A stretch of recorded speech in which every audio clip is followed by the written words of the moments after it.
ক্রিকেটারের ছদ্মবেশে মালয়েশিয়ায় শ্রমিক নিয়ে আসার অভিযোগে একটি সিন্ডিকেটের ৩ মূল হোতা সহ ২১ বাংলাদেশিকে আটক করেছে ইমিগ্রেশন বিভাগ। বৃহস্পতিবার তাদের আটক করা হয়। রবিবার দেশটির অভিবাসন বিভাগের মহাপরিচালক দাতুক জাকারিয়া শাবান এক বিবৃতিতে এ তথ্য জানান। প্রায় ২ সপ্তাহ ধরে পরিচালিত গোয়েন্দা তথ্যের ভিত্তিতে বৃহস্পতিবার সকাল 10:30টায় কুয়ালালামপুর চেরাসের নিকটবর্তী তামান মালুরি এলাকায় বিশেষ অভিযান চালিয়ে তাদের আটক করা হয়।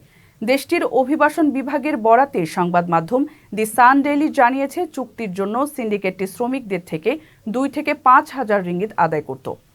বিবৃতিতে জানানো হয়, কর্তৃপক্ষের চোখ ফাঁকি দিতে সিন্ডিকেটটি বিভিন্ন কৌশল অবলম্বন করে সবাইকে ক্রিকেটারের পোশাক পরিয়ে মালয়েশিয়ায় অনুপ্রবেশ করে এবং তাদের জন্য রাজধানীতে হোটেলও বরাদ্দ করে।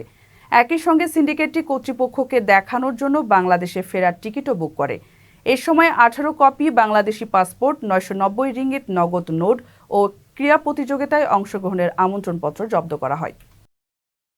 কারো কাছে স্বপ্ন পূরণ, কারো আনন্দের উপলক্ষ, আবার কারো জীবন পাল্টে দেওয়ার মুহূর্ত, কখনো জীবন বাঁচাতে সর্বোচ্চ গতিতে উড়ে চলা, কারো আবেগের শেষ মুহূর্ত, আপনজনের শেষ বিদায়ে শামিল হওয়া। এমন সব ইচ্ছে পূরণে সর্বনিম্ন ভাড়ায় দ্রুতগতির বাহন প্রবাসীর হেলিকপ্টার। আপনার প্রয়োজনে যোগাযোগ করুন আমাদের হটলাইনে।